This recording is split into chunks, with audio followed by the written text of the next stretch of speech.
አዲስ ዓመትና ያላለቀው ጦርነት ሰሞኑን ከአንዳንድ ባለስልጣናት በቀር ብዙዎቹ የመንግስት ሰዎች ከዚህ ቀደም እንደነበረው እንብዛም ስለ ጦርነት እያወሩ አይደለም ያሉት። አፈንጉሱ ዲያቆን ዳንኤል ክብረት ጃውሳ ካላቸው አካላት ጋር በሽሽቅ መሰል የማህበራዊ ሚዲያ ግብ ውስጥ ገባ እንጂ ሌሎቹ ባለስልጣናት አሁንም በአማራ ክልል ስላለው ጦርነት አንዳችም ነገር እየተነፈሱ አይደለም። ያው ፊልድ ማርሻሉ ስራቸው ነውና ይጠበቃል። በየጊዜው ብቅ እያሉ መግለጫ ቢሰጡ ፋኖን ልክ አስገብተናል ቢሉ ከእንግዲህ ማንም ምንም አያመጣም እያሉ ቢፎክሩ እንረዳቸዋለን።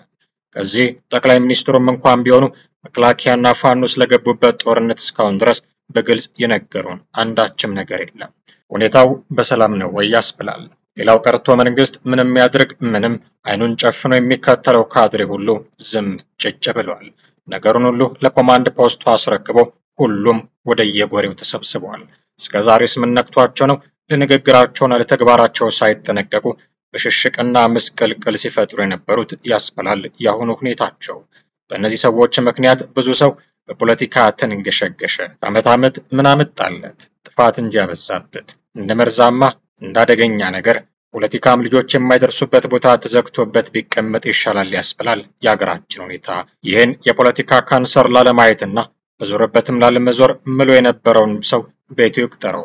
ብዙ ሰው አገርና ህይወት ላይ የፖለቲካ ድራማ ከመስራት የቲቪ ድራማ ይሻላል ብሎ ከፖለቲካ እየራቀ ነበረ። ምን ያደርጋል እንደገና ጦርነት መጣበት።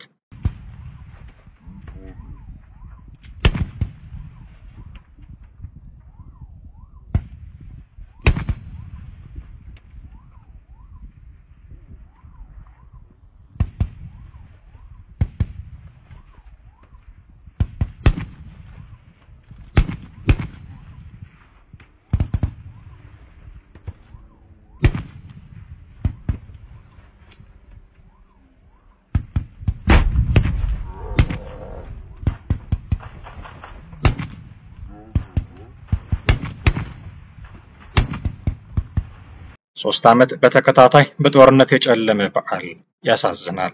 ግን የባሰም ሞልቷል። የእልፍ አላፍ ኢትዮጵያውያን ህይወት ረግፏል። እርግማን ነው ወይንስ አይቀሬ ዕጣ ፈንታ? ሁኔታችን ሲታይ ጦርነትን እንደ እርግማን በአቅመ ቢስነት አሜን ብለን የተቀበልን ይመስላል። ተስፋ ብንቆርጥ አይገርምም። ጦርነትን የሚያስቀርልንና ውጤት የሚያመጣልን የመፍትሄ ሐሳብ ሰምተን አናውቅም። ጦርነት እየደጋገመ የሚመጣብን ለምን ይሆን? ጦርነት መላልሶ እየመጣብን ነው ወይንስ መላልሰን እያመጣ ነው ደጋግመን እየጠራ ነው? መቼም እየደጋገመን የሰራነው ስህተት እየመላለስ የፈጸምነው ክህደት ቢኖር ነው ጦርነትና መከራን ያዘወተርነው። ምን ይሆኑ የዘውትር ስህተቶቻችን? ጦርነትን ማስቀረት ያቃተን ለምንድን ነው? የችግራችንን የመከራችንን መንስኤ ካወቅን ለመፍትሄው ይረዳናል። ግን ምን ዋጋ አለው? ጎራ እየለዩ እንዲሁ በጨፈነ ከመወንጀል በቀር ስለ ጦርነቶቹ መንስኤ በቅጡ የመመርመርና የማገናዘብ ጥረት እምብዛም አይታይም። በዓለማችን ላይ የተካሄዱ ሁሉ ጦርነቶች ከጥፋት ከውድመትና ከሰቆቃ ውጪ የፈየዱት ምንም ጥሩ ነገር እንደሌለ ታሪክ በተደጋጋሚ ያረጋገጠው ሀቅ ነው። ምናልባት ኢትዮጵያ ከጣሊያን ጋር ያደረገችው አይነት ጦርነት ከተወራሪው ማለትም ከኢትዮጵያ አንጻር ሲታይ ትክክለኛ ጦርነት ነው ቢባልም ጦርነት ነውና የመጨረሻው ውጤቱ ግን በሰቆቃ የተሞላ እንደነበር ይታወሳል። በአንድ ወገን በሚታይ ጀብደኝነት ወይንም ተቀራርቦ ባለመወያየት ምክንያት በሚፈጠሩ ጦርነቶች ዓለማችን ቁም ስቅሏን ማየቷ አሳዛኝ ክስተት ነው። የትግራዩ ጦርነት አስተምሮን ያለፈውም ይህንኑ ነበረ። በጀግናው ሰራዊታችን የተማረከ ታንክ ነው። ጥሙጋ ዋጃ ወንዙ ላይ በቁጥጥር ስር አውለነዋል። ቦታው ሲሰርቅ የነበረውን በርበሬ ሽሮውን ኢሌባ ጥሎት ወጥቷል። የተቃጠለው አንዱን ደግሞ በቁጥጥር ስር አውለነዋል። በአሁኑ ሰዓት አሁን ያለነው ዋጃ ወንዙ ላይ ነው የምንገኘው።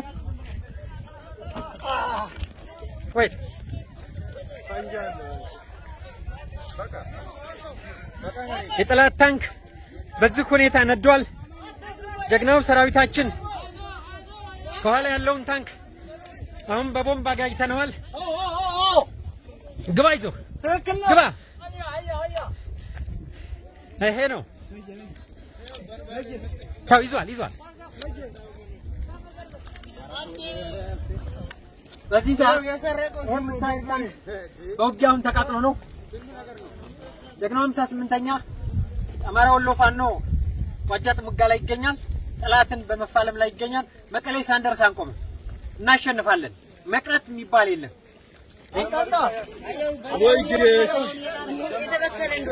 በጀግናው የጥምር ኃይላችን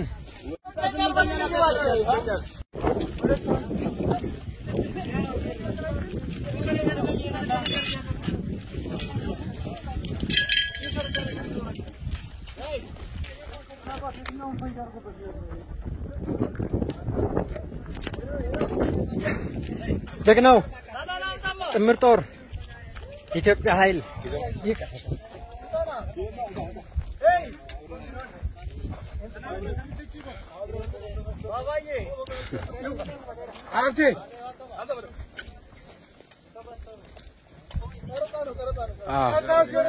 የጠላት ታንክ በዚህ ሁኔታ ነው አመድ የሆነው። ጀግናው ጥምር ጦሩ ሙጋ እንገባ ስንል ዋጃው ላይ የጠላት ተቀምበት የነበረውን አንዱን ታንክ አቃጥሎታል። አንዱን ታንክ ደግሞ ያው አገርና በቁጥጥር ስር አውለዋል። የገባበት ነው እና እንደዛ ነው። ለማንኛውም 58ኛና የአማራ ልዩ ኃይል ጥምር ጦሩ ባደረገው ተጋድሎ የምታየው ነው። ጠላት ተቀምበት የነበረውን ታንክ አንድደነዋል።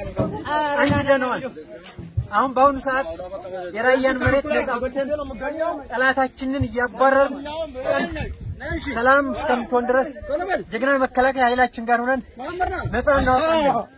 ይህች ክፍል 58ኛ ትባላለች። ታሪክ የሰራች ናት። ጥምር ጦሩ ይሄን ነገር ሰርቷል። እናመሰግናለን።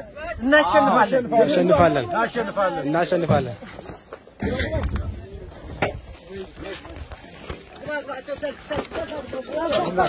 ግባ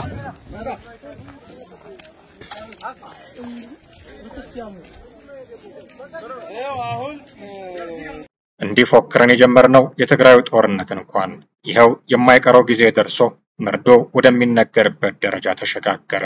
በትግራይ ለ2 ዓመታት በተካሄደው ደም አፋሳሽ ጦርነት ምክንያት የሞቱ የትግራይ ኃይል አባላት መርዶ ባለፉት ቀናት ለቤተሰቦቻቸው እየተነገረ ነው። እስካሁን የተደረገውን መደበኛ ያልሆነና ውስን የሚመስለውን መርዶ ተከትሎ በተለያዩ የትግራይ አካባቢዎች የሟች ቤተሰቦች ግፍኢ ወይንም አግወል የሚባል ባህላዊ የቀብር ስነ ስርዓትና ሃይማኖታዊ ፍታት በጋራና በተናጠል እየተደረገላቸው ነው። ዛሬም በአማራ ክልል የቀጠለው ደም አፋሳሹ ጦርነት የቆመ ቀን ተመሳሳይ የመርዶ ታሪክ መሰማቱ የእናትና አባትን እንባ በከንቱ መፍሰሱ ብርቱ ጉልበት የሚሻው የእርሻ መሬት ጦም ማደሩ የማይቀር ነው። ይህን እውነት እናፈቀላጤው ያጡታል ተብሎ አይገመትም። አንዴ በጎንደር ሌላ ጊዜ በጎጃም ሲያሻው በሸዋ አሊያም በወለጋ የኢትዮጵያ ልጆች ውድ ደም በከንቱ ይፈሳል። በሁለት ወገን የተሰለፉ የሀገር ልጆች አንዱን ሊጠሉ በአንዱ ሬሳ ላይ ተራምዶ ሌላኛው ሊነግስ ተግቶ ሲሰራ ጠንክሮ ሲሰለጥን ማየት ከጀመርን ሰንበትበት ብለናል።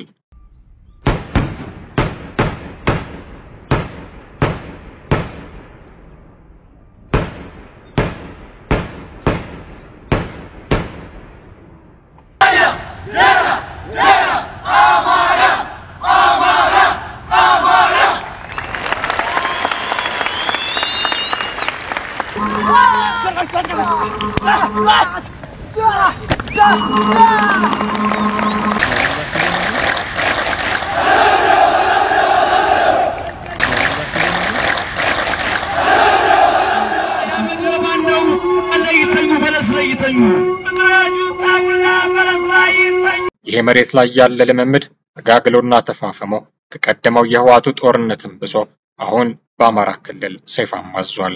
የፋኖ መሪ ነኝ ባዩ መከላከያውን እንመራለን ባዮቹም ከሁለት ጫፍ ሆነው የእሳቱን ዘንግ ጨብጠዋል። አድናቂዎቻቸው ባገኙት አጋጣሚ ሁሉ ስንጥቁን ያሰፋሉ፣ ጅምሩን ይፈጽማሉ።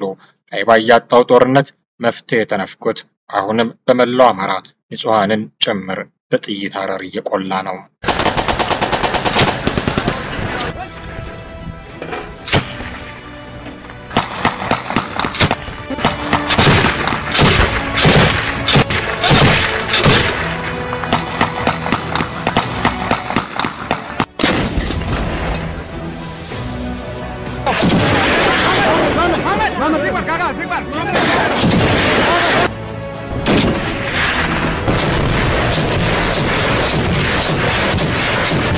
እየቆረጠ ነው ያለውን ሾልኮ እንዳይሄድ ሸልኮ ከሄደ እናንተ ነው የምትጠየቁ። አንድ ጠላት እንዳይወጣ ነግሬያለሁ።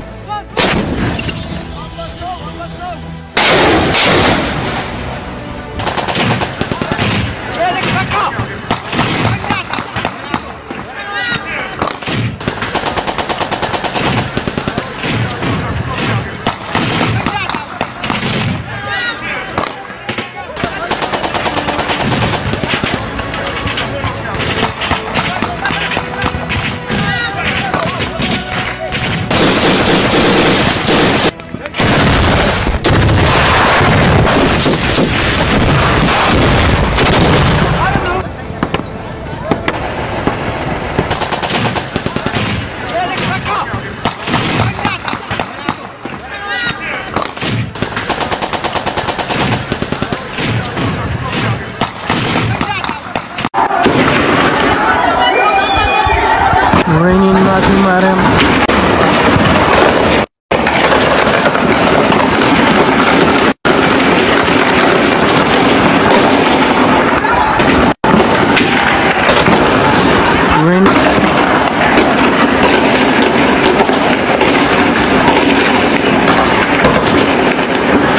አዲስ የተለወጠ ዓመት ነገር ግን ያልተለወጠ ጦርነት በብዙ ተስፋ የተጠበቀ ሌላ ዘመን ነገር ግን አሁንም ደም የሚፈስበት ሌላ የግፍ ዓመት